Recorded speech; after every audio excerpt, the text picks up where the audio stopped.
શ્રી અરણ્યકાંડ પ્રક્ષિત સર્ગ છે આ. રાવણે સીતાનું હરણ કરીને લઈ ગયા પછી લંકાની અશોક વાટિકામાં રાખ્યા.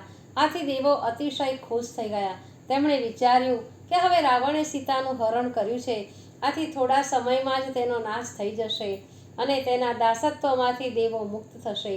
તે સમયે બ્રહ્માજીએ ઇન્દ્રને કહ્યું, રાવણની લંકા નગરી સમુદ્રની મધ્યમાં હોવાથી રામને તેની ભાળ મળવાનો સંભવ બહુ ઓછો છે. વળી સીતા પણ રામના વિયોગમાં કાંઈ ખાતા પીતા નથી, આથી તે પોતાના પ્રાણનો ત્યાગ કરી દેશે. અગર આમ થશે તો આપણા સહુ દેવોનું કાર્ય અટકી જશે. તું સત્વરે સીતા પાસે જા અને તેમને પવિત્ર હવિષ્યાન્નનું ભોજન કરાવ. બ્રહ્માની આજ્ઞા થતાં જ ઇન્દ્ર લંકામાં આવ્યા. તેણે નિદ્રાદેવીને જણાવ્યું કે થોડીવાર તે લંકામાં વસતા સર્વે મનુષ્યો, રાક્ષસ તથા ખુદ રાવણને પણ નિદ્રાધીન કરાવી નાખે. આથી નિદ્રાદેવીએ તરત જ પોતાનો પ્રભાવ વિસ્તાર્યો અને સૌ નિદ્રાધીન થઈ ગયા. પછી ઇન્દ્ર અશોક વનમાં સીતા પાસે પ્રગટ થયા અને કહ્યું, જાનકી, તારું કલ્યાણ થાવ. હું દેવરાજ ઇન્દ્ર છું અને શ્રી રામનું કાર્ય કરવા તમારી પાસે આવ્યો છું. હે જનકસુતા, તમે શોક કરશો નહીં. હું તમને અવશ્ય મદદ કરીશ. તમારા પતિ રામ સમુદ્ર પર સેતુ બાંધી અહીં આવી તમને મુક્ત કરશે. તમારા માટે ઉત્તમ હવિષ્યાન્ન લાવ્યો છું. તમે એકવાર આ હવિષ્યાન્નનું ભોજન કરશો તો પછી 10,000 વર્ષ સુધી તમને ભૂખ કે તરસ પીડશે નહીં.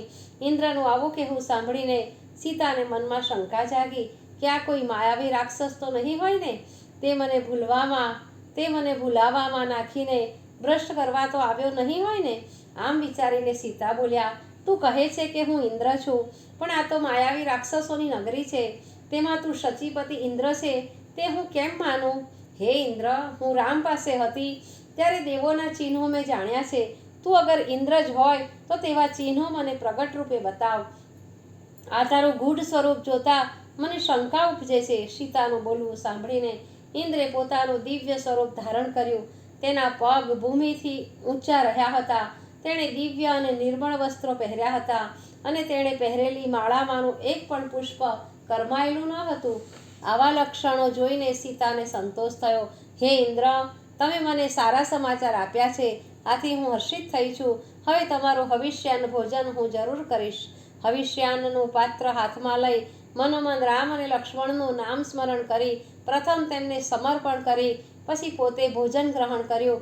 હવિષ્યાન્નનું ભોજન કરવાથી તેમનું મન પ્રસન્ન થયું અને ભૂખ તરસનું દુઃખ ભૂલાઈ ગયું. હે સજ્જનો, સીતાને અશોક વાટિકામાં પહોંચાડીને આપણે ઇન્દ્રે કરેલી સહાયનો પ્રસંગ જોયો. હવે રામ લક્ષ્મણનું શું થયું તે આગલા વિડીયોમાં જોઈશું.